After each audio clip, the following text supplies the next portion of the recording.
Hi, everybody. Okay, so I just got off work and stopped by a friend's room, but we were talking about something that reminded me that I wanted to share with you guys.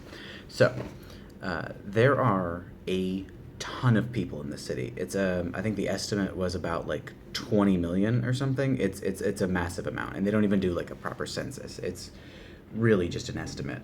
Uh, and what that has led to, which is kind of interesting when you think about it, but what has led to is like an employment focused economy. So there are a ton of jobs on purpose.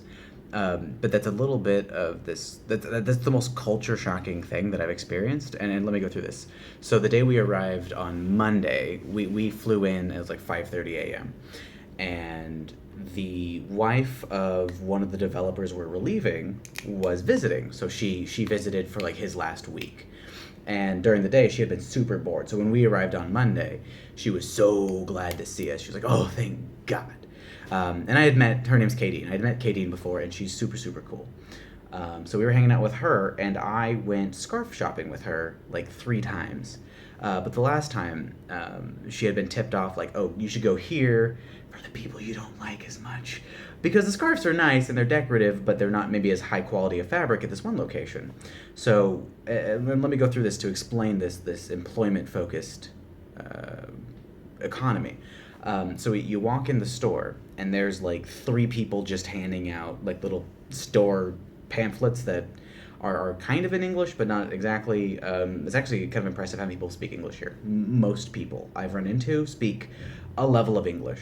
And then as you walk through the store, an attendant follows you and carries your stuff. Every time they ask you what you're looking for, you're like scarves, and they take you to the scarves, and you go like, "Oh, I'm looking for this kind of thing," and they start pulling out colors and they lay them out on the table and they start explaining things to you. And then as you pick them out, they're the ones that carry them. And then they go, "Oh, you know it'll be great with scarves? Everything else in the store." So they do try and upsell you, but if you're firm, again, they want to keep your business, so you can go no, no, and start walking towards the front of the store, and they will follow you with the scarves. So that's what she did. She taught us that, which was fantastic. So we go to the front of the store, and there's this crazy system. So there's counter A. You and the attendant and your scarves go to counter A, and the person at counter A rings up all the scarves and hands you a receipt. You haven't paid them yet. They handed you a receipt. The At that point in time, you depart. You say farewell to your scarves for a moment. The scarves head to counter C, and you head to counter B.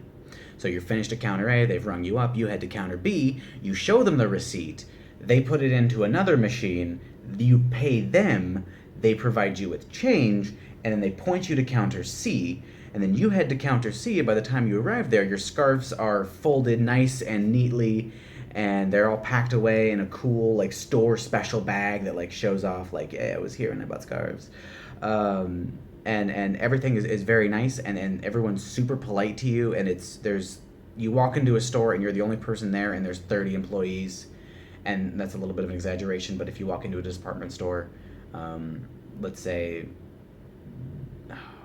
think like the size of like a Walgreens, but they sell like clothing, like that's the kind of like mall size that we're talking about. Literally 15 to 20 employees will be in there. Everyone has one specific job. Essentially, they've turned the entire service industry into an assembly line. Um, but for all that service and all that work and all that help, you end up spending like 20 USD, and you get a whole bunch of really neat scarves and a cool story.